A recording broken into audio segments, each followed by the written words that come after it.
Liquitex modeling paste. How well does it work for smoothing your 3D prints? Well, today we're gonna put it to the test and see the results. It's in today's video and it's coming up next.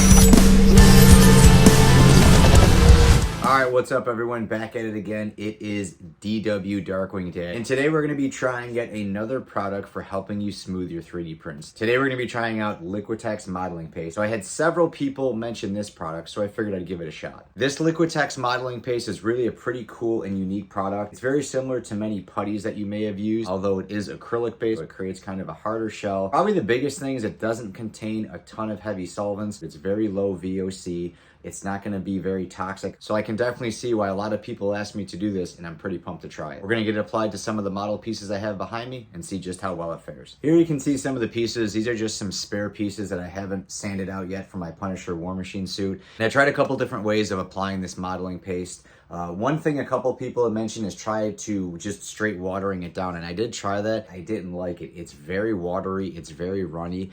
It took the longest to dry. It painted on just fine, but you can kind of see right here, it didn't really dry until about 35 minutes, so I really feel like that's a time killer. Applying it straight concentrate, it seemed to do okay. It was very similar to Bondo glazing putty. You can brush it on, spread it on with your finger. It dries in the same time frame as Bondo glazing putty, something around 20 minutes. It is pretty hard though. That is one thing I noticed, this being acrylic based, nice and hard, which hopefully will result in some very nice filling abilities. What I found works the best is actually diluting this down with isopropyl alcohol. Now, I did try to dilute this with acetone and it did not like it at all. I know some of my viewers and subscribers are a little bit hesitant of using the acetone because of the odors. This stuff here, what's nice about using isopropyl and this product here, this Liquitex, doesn't have a lot of fumes, not very toxic at all. Dilute that down with a little bit of alcohol and just kind of brush that on. On this little yellow piece here, I did 2 coats of both because I didn't sand this at all. I wanted to see how well it fills without even sanding it. Now what I also did though is I have this small back piece here and I went ahead and sanded that with 80 grit and 180 just to knock down some of the PLA lines. And what we're going to do right now is take a closer look and see how well each one of the sections sand, and have a look and see how it applies in sand when it's diluted with the isopropyl alcohol. So let's go. All right, so here are all the pieces that I kind of started with. This is the full concentrate of the Liquitex, is the diluted with the isopropyl alcohol. This is with the water. The dry times were all a little bit different. Watering it down, I definitely didn't like. About 35 minutes before it was dry to the touch. It's very thin. I don't really know how well this is going to work or how well it's going to fill. Full concentrate, taking it right out of the tube here. Nice and thick, but it definitely seems to fill in substantially better than the watered down. And here is with the alcohol. Apply similarly to the concentrate, so we'll see how that goes too. I'm gonna sand these down with some 180. Again, I didn't sand this model, so I don't know how well this is gonna fare, but that's why we do these testing videos. So I'm gonna get these knocked down. Stuck in the same place, filled with memories and regret. Starting with the paste diluted with water, this definitely sanded the easiest and the quickest. This was probably only about, I don't know, 3 minutes. Sanded down nice and easy. I don't really know the full filling capability until we put some black primer on here. We're gonna do that on all of them. Looks like it filled, pretty good. There still may be some dips and things like that. The isopropyl diluted paste, sanded down in about the same time, maybe a minute longer. Again, it looks like it filled in pretty good for not being sanded at all. Full concentrate, it definitely needs more sanding. I can tell there's a couple spots here where it just didn't sand down that well. This is almost like a body filler. It's harder, and I can see why people are prone to diluting it down because it does feel good, it's smooth, but I can definitely see that there are just areas need additional sanding to get it smooth. If you can put the time in to prep sand it more, it may be worth it, but we're gonna go ahead and get some black primer on this, see how well each area filled in, and then we're gonna take a look at the small gray piece that I sanded half of it and see just how well it did. With the isopropyl alcohol, you don't need a ton. A dab. So I'm gonna mix this up here. It's gonna kind of reactivate what I have in there. So I'm gonna add a little bit more. And I'm just gonna take a small amount. You don't really need a ton. Mix this up here, and you can add more isopropyl if you want to change your consistency. I don't recommend having a small container for this because it's very easy. It can build up in the corners, where with this you can kind of make sure it's mixed really good. It is very similar to like the Bondo glazing putty and the plastic metals, how those can all be reactivated with acetone. This, if it dries out, you can put more isopropyl in. Kind of has the consistency of like Elmer's glue. 7 to 8 minutes of playtime before it starts to get really like stringy and gooey. You want it to kind of fall off when you lift it up. So that's a pretty good consistency. I am in the hot box right now though, so I'm sure if you were applying it in someplace more climate controlled, it would be better. When it starts getting gooey like that, it's drying out. So definitely mess with your ratios. This is my first time I'm using this. I'm just trying to get a general idea. But you can see it's kind of like Elmer's glue. That's really the closest thing I can say to what it's like. It's pretty manageable. This black stuff here, it's just some paint that's in the brush, so don't pay any attention to that. I was too lazy to really clean my brush that well. Here I'm doing like a second coat, and you kind of have to finesse it on. If you go at it too soon, it'll kind of lift and pull the other stuff away. But you can definitely build it up without it running and dripping into grooves and crevices. So there you have it. Try to get it as even as possible. So this needs about 15 minutes or so to dry. I'm gonna give it 20 minutes just to be safe, because there are a couple areas in here where I built it up kind of thick.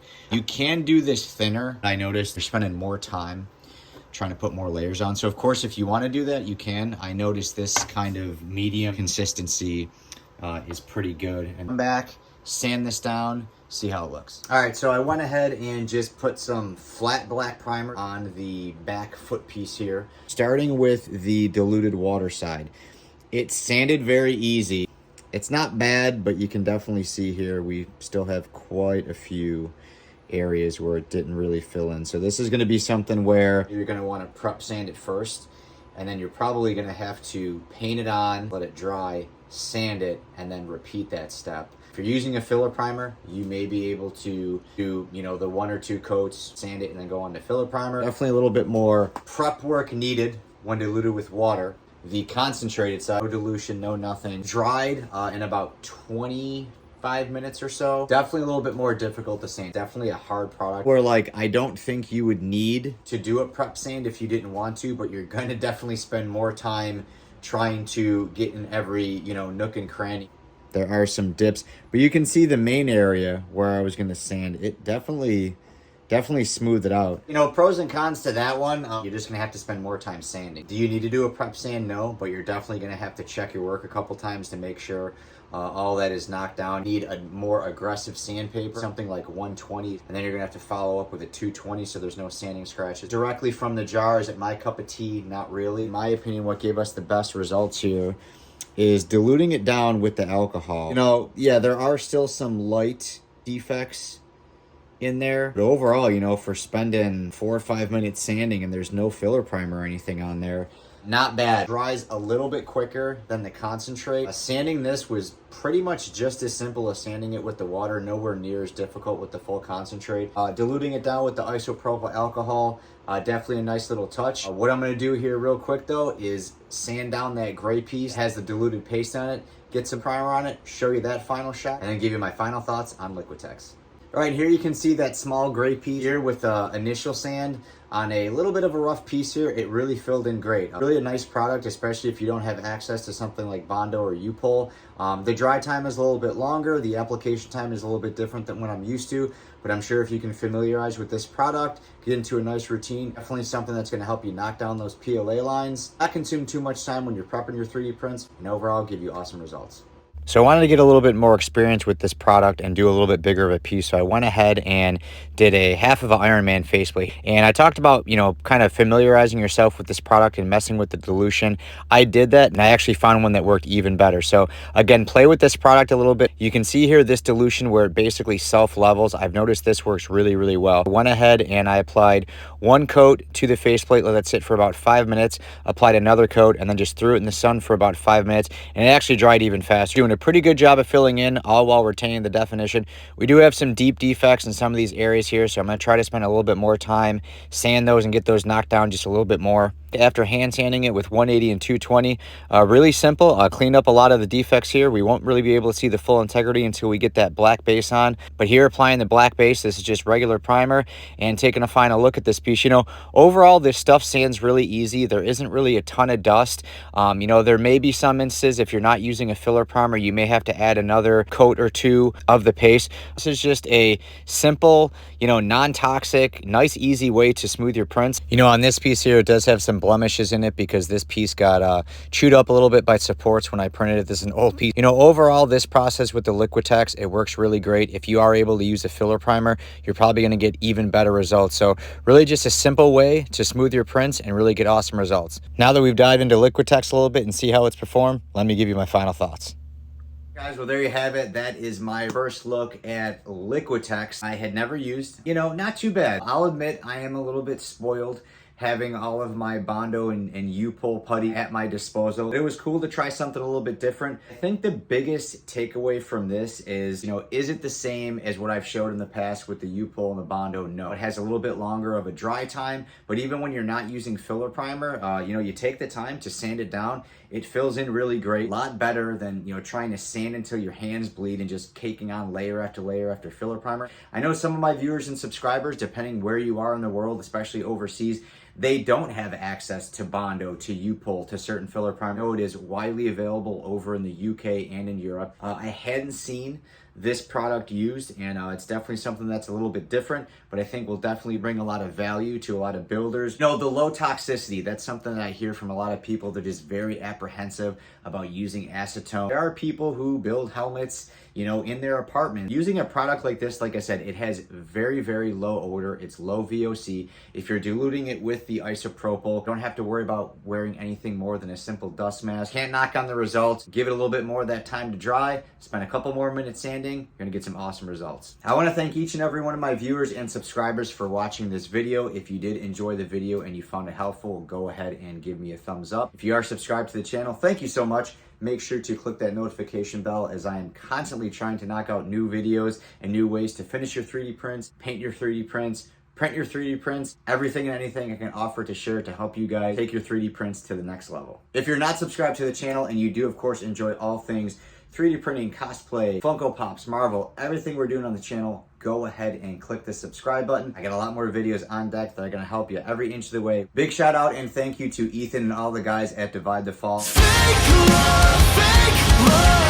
Go ahead and check out their YouTube. Check them out on social media at Divide the Fall. Give them a like, give them a follow. They were the feature track on the opening. If you're out west and you're looking for an awesome concert, check out their tour dates. They are on tour with Cold right now. You will not be disappointed by the show that these guys give you. That's it for now, guys. I want to thank each and every one of you for watching this video. So give me a thumbs up, click that subscribe button. Until next time, it's DW out. Later. I will not fade away.